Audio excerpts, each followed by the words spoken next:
할렐루야. 영광과 존귀와 능력을 받으신 주님께 감사의 박수. 주님 감사합니다. 주님 감사합니다. 귀한 찬양해 주신 할렐루야 찬양대 감사합니다. 오늘은 12월 두 번째 주일이고 대림절은 세 번째 주일입니다. 오늘 여러분에게 증거할 말씀의 제목 한번 따라 합시다. 하나님 앞에 결산할 날이 옵니다. 오늘 늘사랑교회는 2부 예배 마치면 각 기관, 남선교회, 여전도회, 그리고 여선교회 연말 총회를 하게 됩니다. 무슨 뜻입니까? 1년 살아온 살림살이를 결산하게 된다, 그 뜻입니다. 학생들은 학기 말이 되거나 학년 말이 되면 걱정합니다. 아유, 성적표가 나올 텐데 내 성적이 어떻게 되는가 걱정하지 않아요? 회사를 경영하는 기업가들은 연말이 되면 걱정할 것입니다. 회사의 재무 상태가 어떤 것인가 얼마나 걱정하겠습니까? 이처럼 우리 그리스도인들도 언젠가 하나님 앞에 우리의 인생 성적표를 내놓게 될 터인데 그때 우리가 주님 앞에 어떻게 설 것인가를 생각하고 살아야 됩니다. 부산의 어느 목사님이 작은 교회에 부임을 했답니다. 얼마 지나서 남선교회가 회의를 한다고 목사님 오셔서 설교 좀 해주세요. 그 목사님이 남선교회 모임에 가서 설교를 했습니다. 그리고 그냥 갈까 하다가 예배 후에 남선교회가 2부 순서에 무슨 회의를 하는가 저 뒤에 앉아서 지켜보았답니다. 그랬더니 그 남선교회 회장인지 총무님인지 일어나서 사업보고를 하는데 이러더라는 거예요. 여러분, 우리 회원들이 매달 5,000원씩 회비를 거두어서, 그러니까 옛날이니까 5,000원 거두었겠죠. 그래서 그 돈으로 몇 달 전에 강아지를 한 마리 샀습니다. 그리고 그 강아지를 아무개 집사님 집에서 지금 밥 먹여 기르고 있는데 벌써 개가 많이 컸습니다. 이제 한두 달 지나면 여름 되면 우리 남선교회 회원들 좋은 일이 있을 겁니다. 이러니까 남자들이 입이 찢어지고 기대감에 부풀어 있는 거예요. 왜 그래요? 이제 조금 지나면 그 강아지를 어떻게 해서 배를 채우겠구나 막 기대감에 부풀어 있다는 거예요. 그 모습을 보고 목사님이 마음이 씁쓸했습니다. 그 다음 주간에 여전도회 회의한다고 설교해달래요. 목사님이 여전도회 또 가서 설교 마치고 그냥 올까 하다가 여전도회는 무슨 회의를 하는가 뒤에 앉아서 지켜봤답니다. 그랬더니 여전도회가 회의하는데 주된 내용이 이거예요. 여러분, 우리가 저번에 바자회 하면서 젓갈 떼다가 팔지 않았습니까? 근데 그게 팔리지 않았어요. 손해가 많이 났습니다. 마이너스 된 걸 어떻게 합니까? 그랬더니 한 회원이 네, 그럴 줄 알았습니다. 우리가 바닷가에 사는데 젓갈이 팔리겠습니까? 이러면서 다투더라는 거예요. 목사님이 그 모습을 보면서 남선교회도 그렇고 여전교회도 그렇고 이거는 아니다 생각을 했다는 거예요. 여러분, 그 조직의 이름을 생각해 보시기 바랍니다. 남선교회, 이름이 뭐예요? 선교하는 모임이 남선교회예요. 야, 우리 남자들 참 아멘도 안 하신다. 남선교회 뭐 하는 모임이에요? 선교하는 모임이에요. 여전도회 뭐 하는 모임이에요? 전도하는 모임이란 말입니다. 권사에도 마찬가지고 안수집사에도 마찬가지고 모든 목적은 전도하고 선교하는 데 초점을 맞춰야 되는 거예요. 오늘 총회를 마치고 내년도 사업 계획을 세우면서 이런 계획도 필요해요. 내년 봄이 되면 꽃구경 가고, 여름 되면 물놀이 가고, 가을 되면 단풍 구경 가고, 겨울 되면 윷놀이 합시다. 그런 계획도 필요하기는 하지만 여러분, 어떻게 하면 주님을 기쁘시게 할 것인가, 그런 계획 세워야 되지 않겠습니까? 우리 남선교회가, 우리 여전교회가 어떻게 하면 주님을 기쁘시게 할 것인가, 어떻게 하면 주님의 몸된 교회를 잘 섬길 것인가, 그런 계획을 좀 세워야 되지 않겠습니까? 바라기는 구체적으로 이런 계획들을 세웠으면 좋겠습니다. 하나님, 우리 기관은 내년도에 한 사람이 한 명 전도하는 게 목표입니다. 10사람밖에 아멘을 안 하신 것 같아요. 다시, 우리 기관은 내년도 한 사람이 한 명 전도하는 게 목표입니다. 아멘 해야지. 목사님, 우리 기관은 내년도에 2배 부흥하는 게 목표입니다. 아멘. 하나님, 우리 기관은 내년도에 어떻게 하든지 새벽기도 열심히 하고 저녁기도 열심히 하는 게 목표입니다. 100% 참석은 못해도 절반은 참석하겠습니다. 절반이 힘들면 일주일에 한 번, 2번은 새벽기도 저녁기도 꼭 참석하겠습니다. 이런 목표를 세우시기 바랍니다.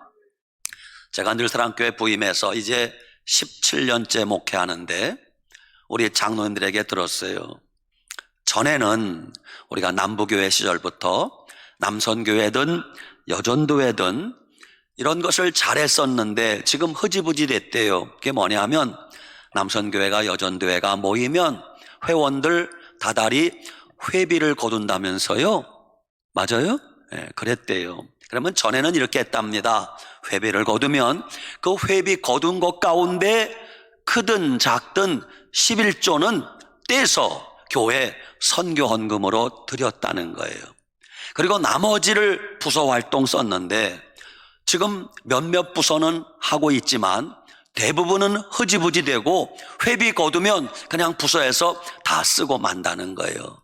바라기는 다시 한번 그 아름다운 전통을 우리 기관들이 회복했으면 좋겠습니다. 왜 그래야 됩니까? 우리가 주님 앞에 결산하게 될 그날, 주님 앞에 칭찬받아야 되지 않겠어요? 내가 너에게 준 것 가지고 너희는 뭐 했느냐? 먹고 마시고 그게 전부입니다. 그러면 안 되지 않겠습니까? 제가 자주 말씀드린, 지금은 천국 가신 고 박용규 목사님께서 하나님이 천국과 지옥을 보여주시면서 5가지를 목사님에게 주님이 질문하시더래요. 여러분에게 주님이 질문하는 거라고 들어보시기 바랍니다. 첫째, 너는 기도를 얼마나 하였느냐? 둘째, 너는 성경을 얼마나 읽었느냐? 셋째, 너는 전도를 얼마나 했느냐? 넷째, 너는 헌금을 얼마나 했느냐? 다섯째, 너는 11조를 어떻게 했느냐? 주님이 5가지를 박용규 목사님에게 질문하면서 4가지는 잘했다고 칭찬하시면서 1가지를 잘못했다고 책망하더라는 거예요. 종아, 내가 바쁘다는 핑계로 기도를 게을리했구나. 주님이 그것을 책망하시더라는 것입니다. 여러분, 우리가 주님께 책망받으면 안 되지 않아요? 오늘 마태복음 25장 14절 이하의 내용이 이런 것입니다. 어떤 사람이 먼 나라 타국에 가게 되었습니다. 그래서 집이 비워지니까 집에 종들을 불렀어요. 3명의 종이 있었는데 주인이 3명의 종에게 각각 소유를 나누어 주었습니다. 첫 번째 종에게는 5달란트를 주고, 두 번째 종에게는 2달란트를 맡겨주고, 세 번째 종에게는 1달란트를 맡겨주면서 주인이, 얘들아, 내가 돌아올 때까지 살림살이 잘 부탁한다. 그리고 주인이 먼 나라로 떠났습니다. 그러자 그 3명의 종들이, 첫째, 5달란트 받은 종은 바로 가서 그 5달란트를 가지고 장사하여 또 5달란트 이윤을 남겼다는 거예요. 2달란트 받았던 종도 바로 가서 장사하여 2달란트 이윤을 남겼다는 거예요. 그런데 1달란트 받은 자는 받은 1달란트를 가지고 아무것도 안 하고 땅에 감추어 두고 있었다는 것입니다. 세월이 흘러 먼 훗날 주인이 돌아왔어요. 주인이 돌아와서 종들을 불러 이제 결산하자 그러는 거예요. 그러자 5달란트 받은 종이 신이 나서 보고를 합니다. 주인님, 저한테 5달란트를 맡겨주었는데요, 제가 그걸 가지고 열심히 일하고 장사해서 이윤을 5달란트 남겼나이다. 여기 있나이다. 그러니까 주인이 잘하였도다. 착하고 충성된 종아, 내가 내 주인의 즐거움에 참여할지어다 칭찬하시는 거예요.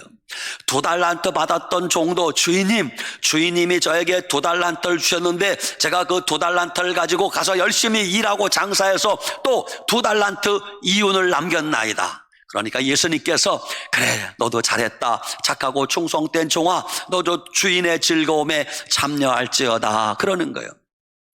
세 번째, 1달란트 받은 자가 뒤통수를 긁으면서 쭈삣쭈삣 주인에게 왔습니다.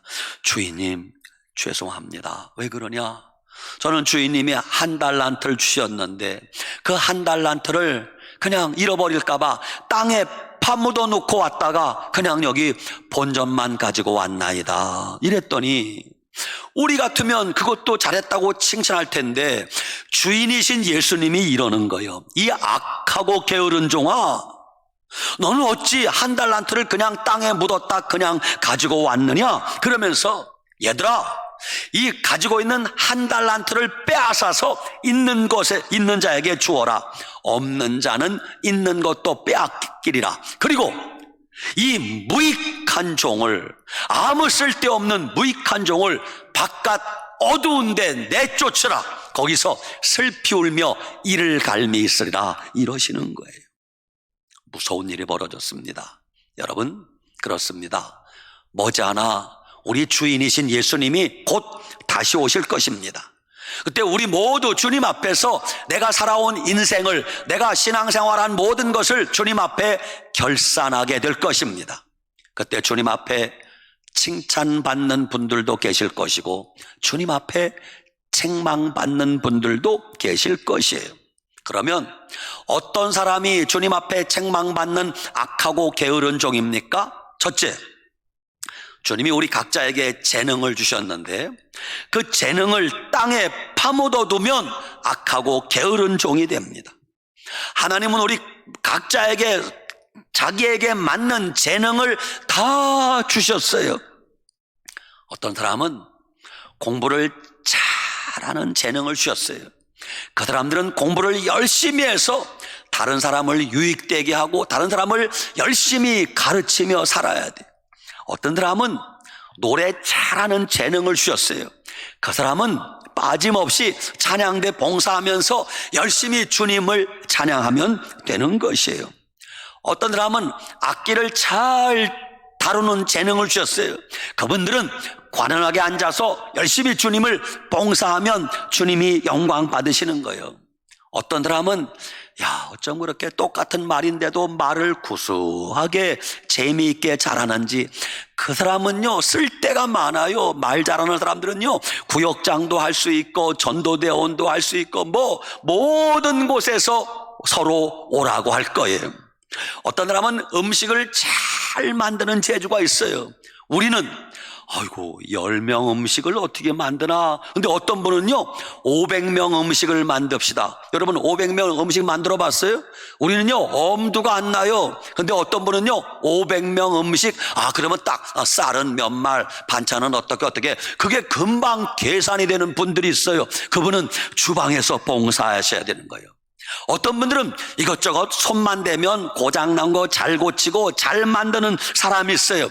그런 분들은 방송실에서 봉사하고 관리부에서 봉사하면 되는 것이에요. 어떤 분은요 참 다른 재주는 없는데 얼마나 운전을 잘하는지 운전을 잘해요. 그런 분들은 차량 운전 봉사하면 되는 것이에요. 하나님이 우리 각자에게 각양 다른 재능을 주셨는데 그 재능을 하나님을 위하여, 교회를 위하여 쓰지 않고 땅에 파묻어 두고 아무것도 안 하면 하나님 앞에 악하고 게으른 종이 된다는 걸 아셔야 돼요. 여러분, 악하고 게으른 종은 주님이 뭐라 그래요? 바깥 어두운 데 내쫓으라. 거기서 슬피 울며 이를 갈미 있으리라 그러셨어요.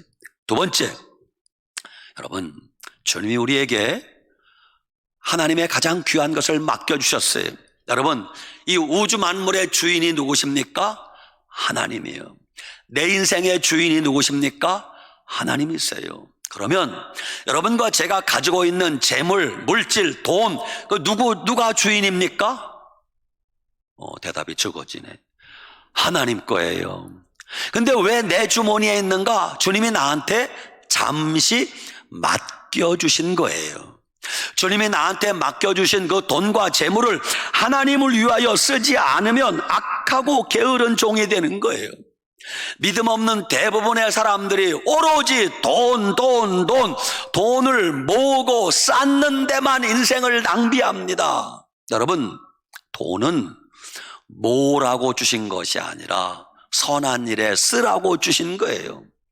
우리는 축복의 통로라고 배우지 않았습니까? 하나님이 우리에게 복 주시면 나에게 주신 복을 가지고 구제하고 전도하고 선교하고 나누고 이렇게 살아야지, 우리가 축복의 창고가 되어서 하나님이 나한테 복 주시면 그냥 내 호주머니에 한번 들어가면 나올 줄을 몰라.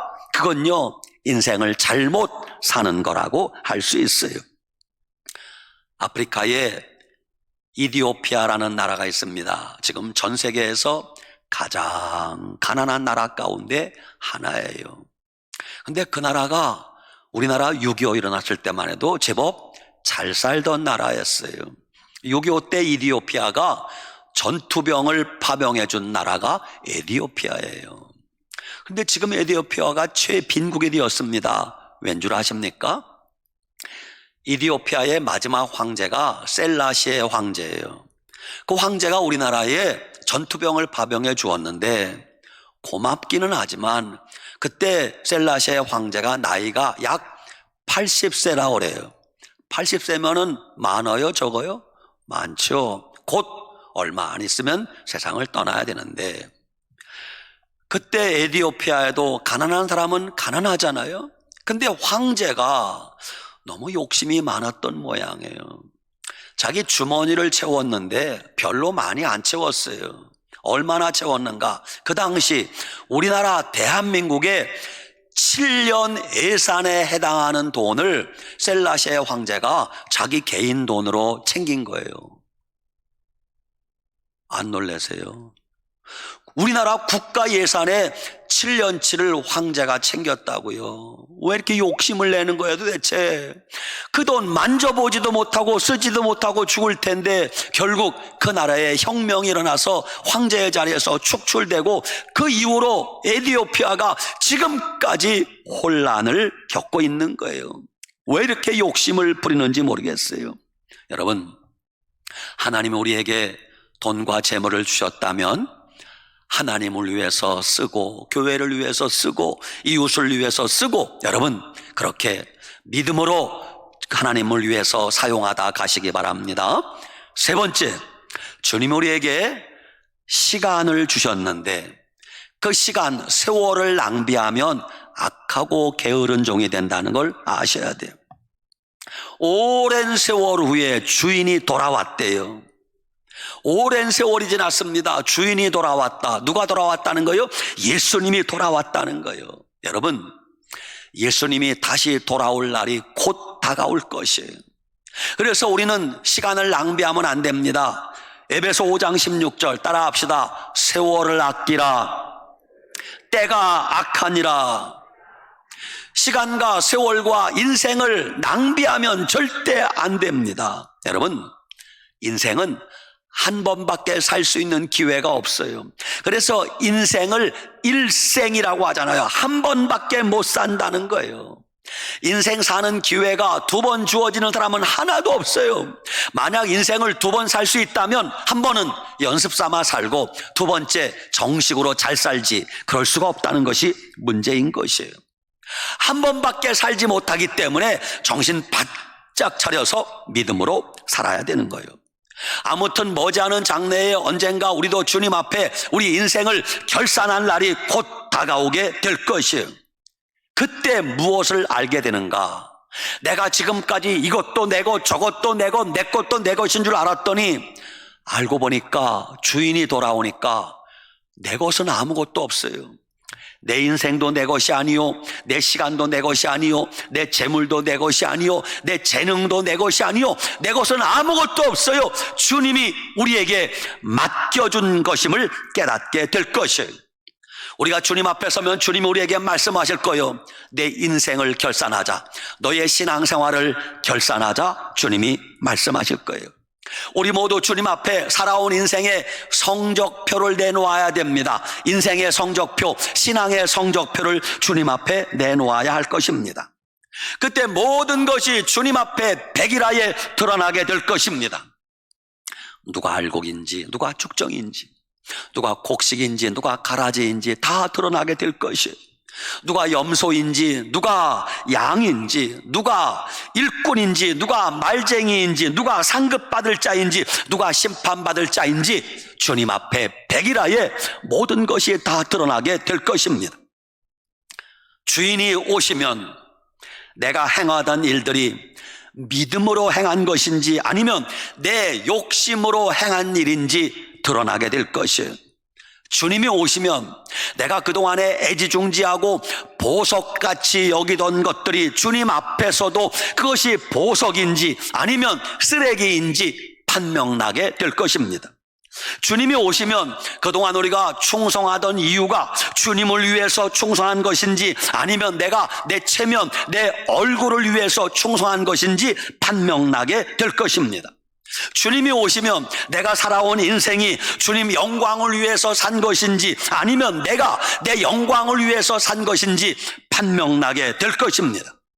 여러분, 머지않은 장래에 주님이 오시면 혹은 내가 주님 나라에 가게 되면 그날에 아마 모르긴 모르지만 많은 것들이 180도 달라지게 될 것입니다. 우리는 그동안에 진짜인 줄 알았더니 주님 오시면 가짜로 판명나게 되고요. 우리는 가짜인 줄 알았더니 그게 진짜네? 180도 달라지게 될 것이에요. 우리는 그동안에 저 사람 유명한 사람이네, 굉장한 사람이네 알았더니 주님 앞에 가니까 그 사람 아무 이름도 없는 쓰레기 같은 사람이라는 게 판명나게 될 것이에요. 성경 말씀대로입니다. 주님이 말씀하셨어요. 내가 의인 중에서 악인을 갈라내어 풀무불에 던져 넣으리니 거기서 이를 갈미 있으리라 그랬어요. 마지막 주님 앞에 섰을 때 주님이 나는 너를 모른다 하시면 어떻게 하실 거예요? 그래, 내 아들아, 내 딸아, 내가 너를 기다렸다, 내가 너를 보고 싶었다, 그래야지. 내가 누구냐? 나는 너를 모른다 하면 정말 큰일이 아니겠습니까? 부자와 나사로 이야기, 누가복음 16장의 부자와 나사로 이야기는 그건 소설이 아니라 실제 이야기입니다. 부자는 살아있을 때 성공한 사람이요, 출세한 사람이라고 여겼지만 죽고 나서 지옥에 떨어지는 거 보니까 그는 인생 잘못 살았구나 판명나지 않아요? 반대로 대문간에 누워 살던 거지 나사로는 비참하게 실패한 인생인 줄 알았더니 나중에 그가 아브라함의 품에 안긴 것을 보니까 그가 진짜 인생의 성공자이구나 판명나지 않습니까? 서기관과 바리새인도 마찬가지예요. 사람들은 서기관과 바리새인이 굉장히 의로운 줄 알았더니 예수님은 이 독사의 자식들아 책망하지 않습니까? 반대로 세리와 창기들은 사람들에게 욕을 먹었지만 그들이 회개하고 예수님 믿었더니 주님은 세리와 창기를 칭찬하지 않습니까? 여러분, 지금 사람들 눈에 보이는 것, 사람이 알고 있는 게 전부가 아니라는 걸 아셔야 돼요. 하나님은 사람이 볼 수 없는 뒷모습을 다 보고 있다는 걸 아셔야 됩니다. 하나님은 사람들이 잘 모르는, 사람들이 볼 수 없는 우리의 뒷모습을 다 보고 계세요. 숨어서 기도하는 사람 주님이 다 알고 계세요. 우리 교회는 여러분 숨어서 밤 12시에도 한밤중에도 1년 365일 기도하는 사람이 계세요. 사람은 모르지만 주님은 알고 계세요. 숨어서 봉사하는 사람, 아무도 모르게 와서 굳은 일 하는 사람 주님이 다 알고 계세요. 숨어서 헌신하는 사람, 숨어서 헌금하는 사람, 숨어서 충성하고, 여러분, 지금도 우리 교회는 저는 알고 있어요.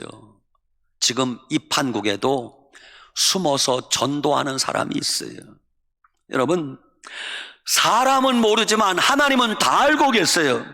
충성되고 지혜로운 일꾼은 항상 뒤에 숨어서 잘 안 보이는 법이에요. 주님이 기뻐하시는 일꾼은 항상 이름 없이 빛도 없이 숨어 있다는 것을 우리가 아셔야 됩니다. 그들이 지금은 사람들이 몰라주지만 주님 앞에 서게 되면, 주님이 다시 오게 되면 그분들의 모든 것이 만천하에 드러나고 그분들이 주님 앞에 칭찬받게 될 것입니다. 여러분, 하나님이 여러분에게 재능을 맡겨주시고 시간을 맡겨주시고 재물을 맡겨주셨으면 부지런히 써야 돼요. 주님을 위해서, 교회를 위해서 써야 돼요. 목사는 하루 24시간 일주일 내내 설교 걱정, 설교거리를 위해서 늘 전전긍긍합니다. 어떨 때는 주님이 아주 기발한 설교 아이디어를 주십니다. 근데 그게 월요일 날 저녁이야. 월요일 날 저녁에 하나님이 기발한 설교 아이디어를 주셨는데, 와, 이거 설교하면 히트 치겠다, 이런 게 간혹 있어요. 그럼 목사는 유혹이 옵니다. 자, 이렇게 기가 막힌 하나님의 설교거리를 주셨는데 이 설교를 언제 해야 되는가? 첫째 유혹. 내일 새벽기도는 사람들이 많이 안 오니까 새벽기도에 터뜨리면 안 돼. 주일까지 기다렸다가 주일날 써먹어야지. 이거는요, 다 골마 터져서 못 쓰게 돼요. 여러분, 하나님이 주시면 바로 월요일 저녁에 말씀을 주셨으면 화요일날 새벽에 바로 전해야 돼요. 여러분은 경험이 없으니까 모르는데 그렇게 바로 써야 하나님이 그 뒤에 또 다른 샘물이 나오게 주시는 거예요. 이거 뒀다가 일주일 뒤에 써먹어야지. 절대 써먹지 못합니다. 골마 터져 못 쓰게 돼 있어요. 여러분, 여러분에게 있는 시간, 재능, 재물도 마찬가지예요. 어떤 분이 인생을 살면서 이런 걱정을 했어요. 아이고, 내가 지금은 이 두 팔을 가지고 이 일도 하고 저 일도 하고 멋있게 사는데 앞으로 혹시 내가 살다가 이 두 팔을 다 쓰지 못하게 되면 어떡하지? 아이고, 그러면 아무 일도 못하고 화장실도 못하고 어떻게 사나? 걱정이 됐어요. 그래서 자기 나름대로 꾀를 냈습니다. 그러지 말고 지금부터는, 내일부터 한쪽 팔은 몸에 딱 고정시켜 놓고 한쪽 팔만 가지고 살아야지. 그리고 한쪽 팔을 가지고 살다가 언젠가 이 팔이 고장나서 아파서 못 쓰게 되면 그때 이 팔을 올려서 써야 되겠다. 따라합시다. 미쳤구나. 실제 그렇게 살았어요. 세월이 흘렀습니다. 한쪽 팔로 살려니까 얼마나 불편합니까? 세월이 흘러 이 팔이 너무 무리가 가서 못 쓰게 생겼어요. 그는 쾌재를 불렀습니다. 괜찮아, 한쪽 팔이 있는데 뭐. 그리고 나머지 한쪽 팔을 쓰려고 하다 보니까 이 팔을 쓸 수 있어요, 없어요? 못 쓰는 거예요. 왜? 이미 마비가 되고 굳어버려서 쓸 수 없게 된 거예요. 그래서 나온 말이 뭐냐? 따라합시다. 아끼다가 으댄다. 아끼다가 으대는 거예요. 여러분, 주님이 주셨으면 주님을 위해서, 교회를 위해서, 이웃을 위해서 부지런히 섬기고 나누고 봉사하고 헌금도 하고. 이야, 아멘이 세 사람밖에 안 해. 여러분, 결론입니다. 사랑하는 여러분, 벌써 12월이에요. 아이고, 언제 1년이 다 지나갔나?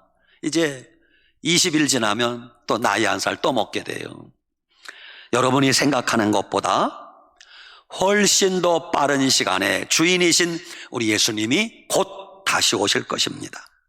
우리가 생각하는 것보다 훨씬 빠른 시간에 여러분과 제가 주님 앞에서 우리가 살아온 인생 결산해야 될 그날이 올 것입니다. 여러분, 오늘부터 정신 바짝 차려서 신앙생활 하시기 바랍니다. 오늘부터 부지런히 주님 맞이할 준비하며 사시기 바랍니다. 언제 어느 때 우리가 주님 앞에 서더라도 주님이 잘하였도다, 착하고 충성된 종아, 칭찬받는 우리가 되어야 되지 않겠습니까? 우리 뒤늦게 후회하지 않도록 매일같이 주님 맞이할 준비하면서 나에게 주님이 맡겨주신 재능, 나에게 맡겨주신 시간, 나에게 맡겨주신 재물, 하나님을 위해서 아낌없이 쓰다가 주님께 칭찬받는 우리 모두가 되시기 바랍니다. 한번 따라합시다. 마라나타, 아멘. 주 예수여 오시옵소서. 아멘. 주님이 오셨을 때 칭찬받는 늘사랑교회 모든 가족들 다 되시길 축원합니다. 아멘. 기도합시다. 살아계신 하나님 감사합니다. 그렇습니다. 벌써 한 해가 조금씩 저물어 가는데 우리도 머지않은 장래에 주님 앞에서 인생 결산할 날이 곧 다가온다는 거 알았습니다. 그날에 우리가 주님 앞에 칭찬받도록, 착하고 충성된 종아 칭찬받도록 하나님 남은 시간 모든 것을 주님을 위하여 믿음으로 헌신하고 충성하고 봉사하며 믿음으로 살게 하여 주시옵소서. 세월을 낭비하지 않고 늘 주님을 위해서 남은 인생 믿음으로 살아가는 우리 모두가 되게 하여 주시옵소서. 예수님 이름으로 축복하고 기도 올리옵나이다. 아멘.